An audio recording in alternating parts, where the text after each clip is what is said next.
Want hier is net 'n glimps van wat ek julle gaan leer in my workshop. Byvoorbeeld daai ene. Kyk. Sê ons vat hom en vir my lyk sy baie eintlik geïrriteerd. En sy lyk vir my kwaad. Okay. So vir jou gaan dit dalk lyk sy dink. Vir die ander persoon gaan dink sy's geïrriteerd of wat ook al. So as twee mense verskillende antwoorde het, beteken dit dat iewers in my lewe het iemand vir my so gekyk en ek het gevoel dalk is sy kwaad vir my. Dalk is sy geïrriteerd met my. En ek wil vir julle tegnieke leer van body language, wanneer jy na jou kinders kyk, wanneer jy in 'n werksomstandighede is, hoekom voel ek ewe skielik so? Hoekom dink ek ewe skielik so?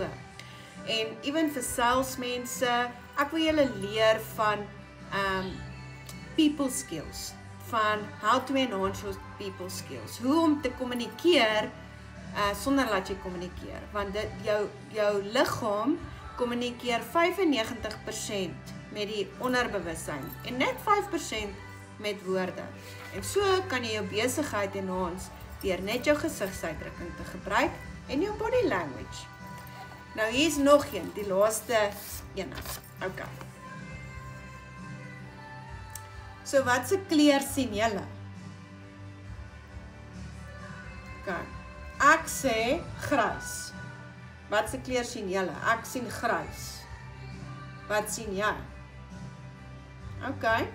Wat se kleur sien jy nou? Ek sien kleur. Wat sien julle?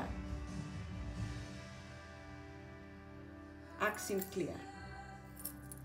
Nou dit is hoe die wêreld gaan. Dit gaan oor jou persepsie. Vir my, van my persepsie af, is dit kleur. Van jou persepsie af is dit grys. So is almal verkeerd of is almal reg? Almal is reg, want dit gaan oor jou persepsie. Hoe het jy daai experience beleef? Waardeur het jy gegaan toe jy dit beleef het? So mense moet net ophou stry en sien net ietsie van 'n ander persoon se view af. Dan gaan jy dalk hulle meer verstaan. So dis alles goedjies wat ek julle gaan help en deurwerk en dis net 'n klein